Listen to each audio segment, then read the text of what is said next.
तो आज का जो डिस्कशन है वो बेसिकली इसी पे है कि हमें रिवीजन कैसे करना चाहिए। मूवी में आप जनरली देख के आते हैं, देखने के जस्ट बाद जब आप मूवी हॉल से निकलते हैं तो आप उन सीन्स के बारे में सोचते हैं। तो आज सबसे पहले हम फॉरगेटिंग कर्व के बारे में बात करेंगे। 6 दिन के बाद आपके पास मात्र 25% बचता है और ये भूलने की बीमारी किसी एक बंदे के अंदर नहीं है। मैं हूं, मेरे अंदर भी है, आप हो, आपके अंदर भी है। हेलो दोस्तों, मेरा नाम योगेश त्यागी है, फैकल्टी ऑफ मैकेनिकल इंजीनियरिंग। आप लोगों में से बहुत सारे लोग होंगे जो मुझे जानते होंगे, बहुत सारे लोग होंगे जो मुझे फर्स्ट टाइम देख रहे होंगे। तो आज का जो डिस्कशन है वो बेसिकली इसी पे है कि हमें रिवीजन कैसे करना चाहिए। जनरली अगर मैं पिछले 8 से 9 साल के अपने करियर की बात करूं तो मुझे ऐसे बहुत सारे स्टूडेंट्स मिले जो बाद में ये बोलते हैं कि सर अगर मैं अच्छे से रिवाइज कर लेता तो शायद मेरा एग्जाम बहुत अच्छा होता। बहुत सारे स्टूडेंट्स ये बोलते हैं कि सर मैं चीज़ों को होल्ड नहीं कर पाया, या एग्जाम के लास्ट टाइम बोलते हैं कि सर अब पता नहीं चल रहा है कि सब कुछ हौच पौच हो गया, मुझे पता नहीं चला कि सर अब मैं कौन सा चीज़ पढ़ूं, कौन सा मैं चीज़ को लीव करूं, या सर मैं मतलब सब कुछ भूल गया। तो आज का जो डिस्कशन है वो बेसिकली इसी पे है कि हमें रिवीजन कैसे करना है। रिवीजन के लिए अगर मैं जस्ट बात करूं तो बहुत हर बंदे की अपनी अपनी अलग अलग कैपेबिलिटी हो सकती है। कोई अपनी थिंकिंग कैपेबिलिटी किसी और टाइप से करता है, कोई अपनी थिंकिंग कैपेबिलिटी किसी और टाइप से करता है। किसी की कैपेबिलिटी बहुत ज़्यादा होती है, किसी की कम होती है। बट अगर हम कोई भी बीमारी का इलाज करना चाहते हैं, लेट सपोज हमने बोला कि मुझे फीवर है, तो मुझे ये चीज़ पता होनी चाहिए कि मुझे किस टाइप का फीवर है। तो बीमारी का इलाज करने से पहले हमें उस बीमारी के बारे में पता हो तो हम उसका बेहतर इलाज कर सकते हैं। तो आज मैं आपके साथ इसी के बारे में बेसिक डिस्कशन करने वाला हूँ। अगर हम यहाँ से जस्ट बात करना शुरू करें, इनिशियली होता है कि जब हम पढ़ना शुरू करते हैं तो एक सब्जेक्ट पढ़ते हैं, 2 सब्जेक्ट पढ़ते हैं, तब तक हमको नहीं लगता है कि हमको रिवीजन करना चाहिए। हमको लगता है कि यार हमको सब कुछ आता है।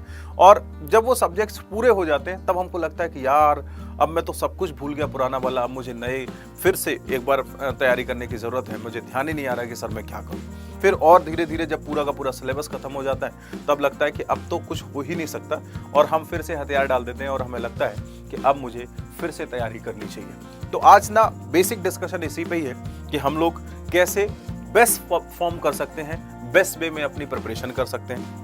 इसके लिए सबसे पहले हमें ये चीज़ जाननी ज़रूरी है कि हम जो भी चीज़ पढ़ते हैं उस चीज़ को हम कितनी देर तक मेमोराइज कर सकते हैं, कितनी देर तक अपने दिमाग में रख सकते हैं। मैं अगर किसी मूवी की बात करूं तो मूवी में आप जनरली देख के आते हैं, देखने के जस्ट बाद जब आप मूवी हॉल से निकलते हैं तो आप उन सीन्स के बारे में सोचते हैं, अपने फ्रेंड्स से बात करते हैं, यार वहाँ पे ऐसा था, यहाँ पे ऐसा था। तो आपको वो मूवी ना कॉन्टिन्यूसली आप मतलब दिन में 3-4 बार उसको मेमोराइज कर लेते हैं और मूवी आपकी परमानेंट मेमोरी में चली जाती है और आप 2 महीने 3 महीने तक उस मूवी के जो सीन है उसको कॉन्टिन्यूसली याद रखते हैं। लेकिन जब आप क्लास में होते हैं और क्लास से पढ़ के निकलते हैं तब उसको आप याद नहीं रखना चाहते। आप क्लास से जस्ट बाहर निकले तो आप सबसे पहले क्या चाहते हैं कि अपना माइंड जो है ना उसको रिफ्रेश कर लूं मैं, और रिफ्रेश करने के चक्कर में आप दूसरी चीज़ों पर ध्यान देते हैं और कहीं ना कहीं से वो जो आपने पढ़ा था वो धीरे धीरे स्लिप होना शुरू हो जाता है ना। तो इसके लिए अगर हमें किसी चीज़ को रिवाइज करना है, किसी को मेमोराइज करना है, तो मेमोराइज करने के लिए, रिवाइज करने के लिए सबसे पहले हमें ये चीज़ जाननी ज़रूरी है कि हम जो स्टडी करते हैं उसको कितनी देर तक होल्ड कर सकते हैं, कितनी देर तक हम उसको याद रख सकते हैं। और इसके लिए जो स्टडी की थी वो हरमन एबिंगहाउस आपके एक साइकोलॉजिस्ट थे। इन्होंने बहुत डीप स्टडी की, कई लोगों पे इसके एक्सपेरिमेंट्स किए और एक्सपेरिमेंट्स करने के बाद इन्होंने अपने रिजल्ट्स निकाले और इन्होंने एक फॉरगेटिंग कर्व दिया था। इस फॉरगेटिंग कर्व के बेसिस पे उन्होंने बताया कि हम किसी भी चीज़ को जो हम पढ़ते हैं उसको कितनी देर तक अपने दिमाग में रखते हैं और कितनी देर तक के बाद हम इन चीज़ों को भूल जाते हैं। तो आज सबसे पहले हम फॉरगेटिंग कर्व के बारे में बात करेंगे और फिर इसको कैसे ओवरकम कर सकते हैं इसके बारे में बात करेंगे। तो ये जस्ट जो डिस्कशन है ये इनके कर्व के बारे में। हरमन एबिंगहाउस ये जर्मन फिजिसिस्ट साइकोलॉजिस्ट थे और इन्होंने इनका जो मतलब जो भी डिटेल्स है वो मैंने ऑलरेडी दे दिया, बट ये हमारे काम की चीज़ नहीं है। हमारे काम की चीज़ जो है वो ये देखिए, जब भी आप कोई चीज़ पढ़ते हैं, मैं थोड़ा सा यहाँ से जस्ट आपको समझाना चाहूँगा। जब भी आप कोई चीज़ पढ़ते हैं तो इमीडिएटली अगर मैं बात करूँ, इमीडिएटली आपको 100% चीज़ें याद रहती हैं। जब भी आप कोई चीज़ पढ़ते हैं तो आपको सब कुछ याद रहता है। आप मतलब क्लास से निकलते हैं कि यार मुझे सब कुछ आता है, मुझे कुछ भी ऐसी चीज़ नहीं है जो मैं बोलूँ कि नहीं सर मुझे समझ में नहीं आया था, सब कुछ आता है। लेकिन जब आप यहाँ से क्लास से निकलते हैं, जस्ट आफ्टर 20 मिनट्स, ये एक्सपेरिमेंट्स हैं और ये बहुत ही ह्यूज डाटा पे एक्सपेरिमेंट है। आप ऐसा सोच सकते हैं कि सर ऐसा पॉसिबल है क्या? हाँ, ऐसा वाकई में पॉसिबल है। जस्ट आफ्टर 20 मिनट्स आपको केवल जो भी आपने पढ़ा होता है उसका 58% याद रहता है। ओनली 58% 20 मिनट के बाद। अगर आप 1 घंटे की बात करें तो 1 घंटे बाद आपको केवल 44% याद रहता है और 9 घंटे के बाद आपको केवल 36% याद रहता है। अब आप सोचिए कि हम कितनी जल्दी जो भी चीजें पढ़ते हैं उनको कितनी जल्दी स्लिप करते हैं। तो आप 33% आफ्टर 9 आवर्स, और अगर हम पूरे 1 दिन की बात करें तो 1 दिन में हमने जो भी सुबह पढ़ा था वो आफ्टर 24 आवर्स ओनली हमारे पास 33% रहता है। ये वही कहानी है। अगर आप जैसे बोलते हैं कि एक आयरन को अगर हम हॉट एकदम से हीट कर दें, हीट करने के बाद रखें तो इनिशियली बहुत तेजी से ठंडा होता है। तो इनिशियली आप जितनी तेजी से लर्न करते हैं उतनी तेजी से इसको भूलते हैं और फिर भूलते भूलते स्लोली भूलना शुरू करते हैं। और अगर 2 दिन की बात करें तो आपके पास 28% बचता है। 6 दिन के बाद आपके पास मात्र 25% बचता है। पूरे 31 दिन बाद अगर हम 1 महीने की बात करें तो 1 महीने के बाद आपने जो भी पढ़ा हुआ होता है वो केवल 21% आपके दिमाग में रहता है। अब आप सोच रहे होंगे कि सर मात्र 21%, इसका मतलब अगर हम 1 महीने रिवीजन ना करें तो 1 महीने रिवीजन के बाद हमारे पास कुछ नहीं बचेगा।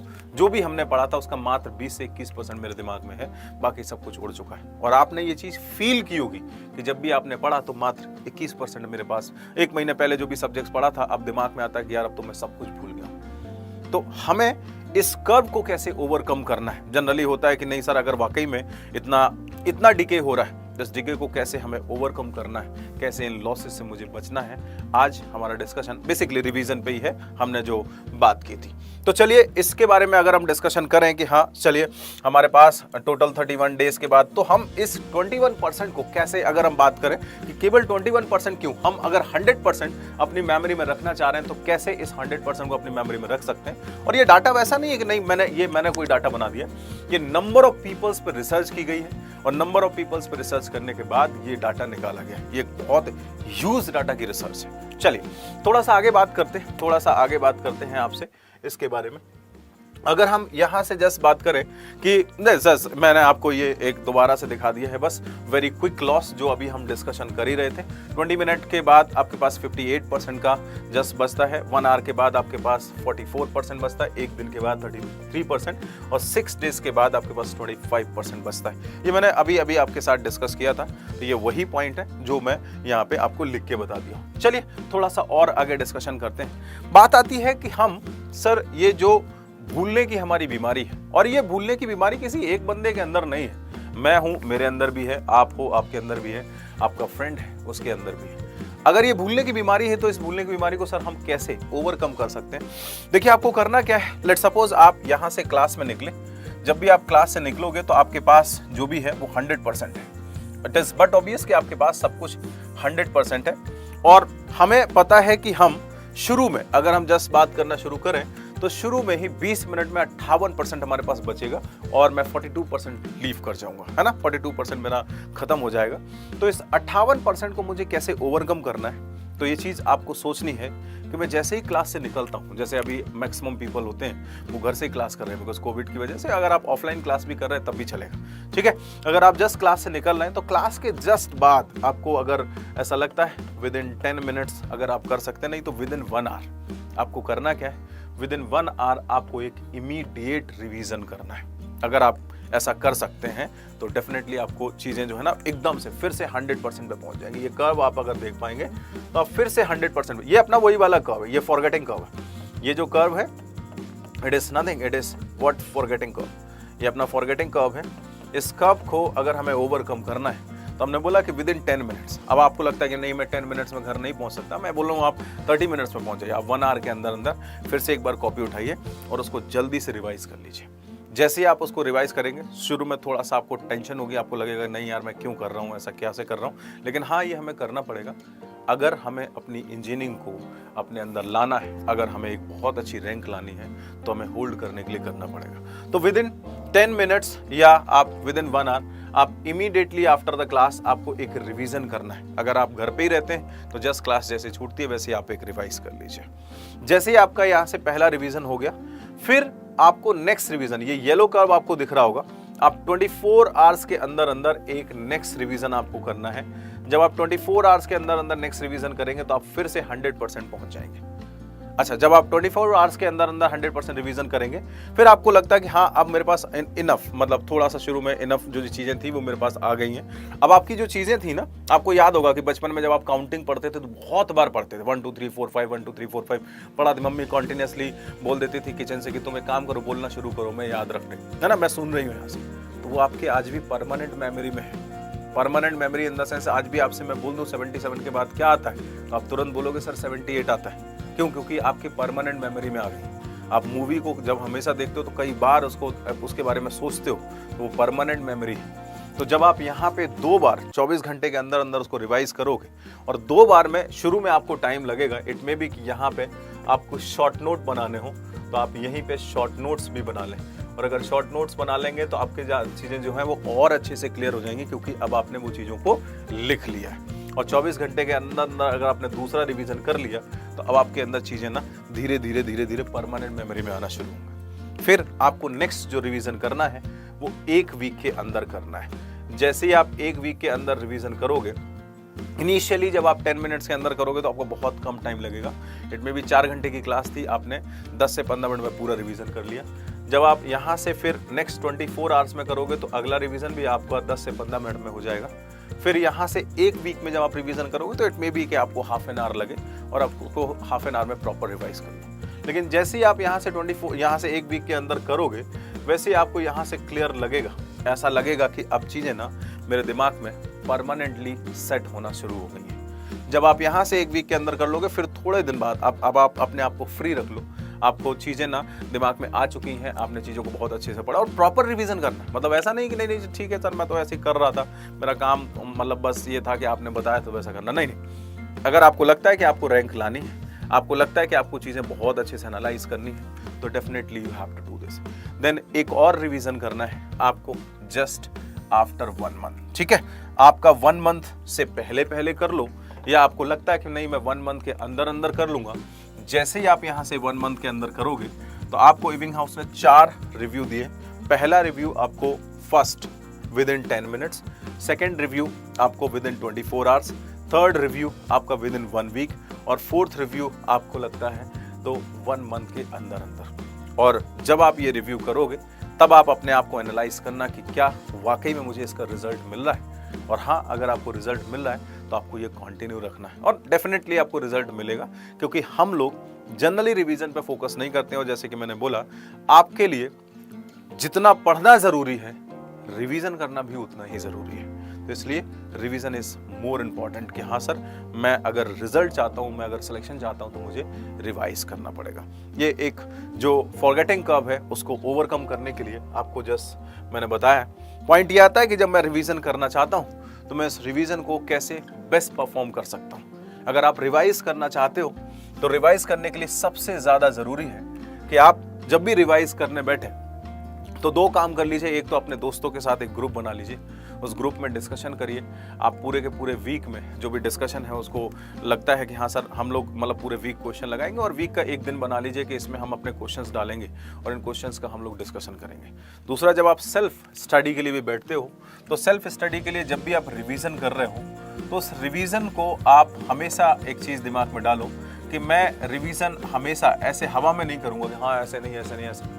अगर आप इसको राइट कर सकते हो तो बहुत अच्छी बात है, आप इसको राइट करके रिवाइज करिए। ठीक है, आप अपनी कॉपी में लिखते जाइए, चाहे बहुत फास्ट लिखिए, ऐसे जाए जैसा लिखते चले जाइए कि हाँ ये ऐसा होता है ये ऐसा होता है। फॉर एग्जांपल आपने बोला मैं थर्मोडायनेमिक्स रिवाइज करना चाह रहा हूँ, तो मैं थर्मोडायनेमिक्स में हमने इनिशियल लिया, फिर एंट्रोपी क्या होता है, फिर ये क्या होता है, फिर पूरा का पूरा लिखना शुरू करो आपको बहुत ईजिली। और जनरली मतलब रिवीजन का मतलब ये नहीं होता है कि आप पूरा का पूरा कॉपी उठा लीजिए और उस कॉपी को फिर से पूरा का पूरा सुबह से लेकर शाम तक आप अपना सुबह से लेकर शाम तक उस कॉपी को पलटते जा रहे हैं, ना वैसा नहीं करते। आपको रिवीजन अपने शॉर्ट नोट्स से करना है। वो जो शॉर्ट नोट्स आपने लिए उन शॉर्ट नोट्स को देखिए, और शॉर्ट नोट्स से प्रॉपर मतलब 2-3 पेज रहते हैं। शॉर्ट नोट्स का मतलब वो चीज़ें जो क्लियरली हमने मतलब पूरी 4 घंटे के लेक्चर को लगभग 1 पेज में ले लिया, या पूरी जो हमारा लेट सपोज हमारी एक कॉपी थी, एक सब्जेक्ट था, उसको सब्जेक्ट को हमने लगभग 10 पेज में ले लिया, तो आपको उससे रिवाइज करना है।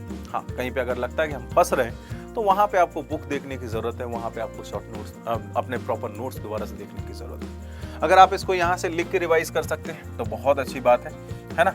आप अगर जो शॉर्ट नोट्स हैं उन शॉर्ट नोट्स को प्रॉपर चाहें तो दोबारा से बना सकते हैं, ठीक है। अगर आपको ऐसा लगता है तो शॉर्ट नोट्स को अगेन राइट कर सकते हैं। अगर आपको यहाँ से बेनिफिट मिलेगा तो डेफिनेटली ये शॉर्ट नोट्स आपके और शॉर्ट होते चले जाएंगे और शॉर्ट होते चले जाएंगे, ठीक है। आपको अगर आपने यहाँ से प्रॉपर रिवाइज कर लिया है तो उसी के बेस पे आप अपने क्वेश्चंस भी लगा सकते हैं। अगर आपको लगता है कि मैं सर न्यू क्वेश्चंस अगर लगाता हूँ तो परेशान हो जाता हूँ, तो आप यहाँ से PYQ लगा सकते हैं। आपको लगता है कि हाँ सर मैं प्रीवियस ईयर क्वेश्चन लगाता हूँ तो वो लग जाते हैं, कंफर्टेबल हो तो डेफिनेटली लगाइए। लेकिन हाँ कुछ ना कुछ ऐसा करिए कि हाँ मैं लेट सपोज हमने बोला कि मेरे थर्मोडायनेमिक्स हो गई है, मेरा फ्लूइड मैकेनिक्स हो गया है, मेरा सर सोम हो गया है और मेरा सर हीट ट्रांसफर हो गया। ये 4 सब्जेक्ट हो गए। जब ये 4 सब्जेक्ट हो जाएंगे ना तो आपके ऊपर लोड बहुत ज़्यादा हो जाएगा, और जब लोड बहुत ज़्यादा हो जाएगा ना तो आपको ये चीज़ समझनी पड़ेगी कि मुझे एटलीस्ट 30 मिनट का इसका रिवीजन, 30 मिनट का इसका रिवीजन और 30 मिनट का इसका रिवीजन। आप मान के चलो, है ना, 30 मिनट का इसका रिवीजन, 30 मिनट का इसका रिवीजन। ये आपको एक वीक में देना ही पड़ेगा। हालांकि आप शुरू से रिवाइज करते हुए आ रहे हैं, लेकिन फिर भी आप एक वीक में एक निकाल लीजिए। और जब ये 12 सब्जेक्ट हो जाएंगे ना तब आप सोचो एक वीक में 6 घंटा आपका रिवीजन पे जाना। जितना ज़्यादा रिवाइज करोगे ना उतना ज़्यादा आपके लिए रिजल्ट्स निकलेंगे। ये जस्ट मैंने मतलब जो स्टडी की, जो अभी तक आप लोगों से बात की, जितने लोगों को पढ़ाया, उसके बेसिस पे मुझे ऐसा लगा कि हाँ आप लोग मतलब जनरली होता है कि रिवीजन की वजह से बहुत सारे लोग रह जाते हैं। हम लोग जनरली होता है कि हम लोग सिलेबस फोकस करने रखते हैं कि सिलेबस हमें कंप्लीट करना, बस इसी पे फोकस करना है कि सर किसी तरह सिलेबस हमारा कंप्लीट हो जाए। लेकिन हम इस पे फोकस नहीं करते हैं कि यार जो हमने पढ़ा है क्या वो मुझे बहुत अच्छे से आता है, क्या वो मैं बहुत अच्छे से कर सकता हूँ। तो आप ना सबसे पहले रिवीजन्स पर फोकस करो। जब आप रिवाइज करोगे तो चीज़ें जितनी आपने पढ़ रखी हैं उनमें आप कॉन्फिडेंस आएगा, आपको उनमें आप कॉन्फिडेंट रहोगे, आपको लगेगा कि हाँ सर मैं ये डेफिनेटली कर सकता हूँ। तब आप नेक्स्ट सब्जेक्ट पढ़ोगे तो वो नेक्स्ट सब्जेक्ट ऑटोमेटिकली आपको कॉन्फिडेंस देगा कि हाँ अगर मैं ये कर सकता हूँ तो मैं ये बात भी कर सकता हूँ। यही एक तरीका होता है आपको अच्छी रैंक लाने का। अगर आपको लगता है कि हाँ मैं जो आपको बता रहा हूँ वो आपके लिए एडवाइजेबल है, आपको अच्छा लग रहा है, आपको लगा कि हाँ सर मैं ये कर सकता था और मैं इसको कर सकता हूँ, तो definitely you will get the results. तो बस आज के वीडियो में केवल इतना ही आपके लिए जो आज मैंने ये जस्ट बनाया। इन केस अगर आपको लगता है कि हाँ this video is helpful to you तो मुझे कमेंट करके बताइएगा।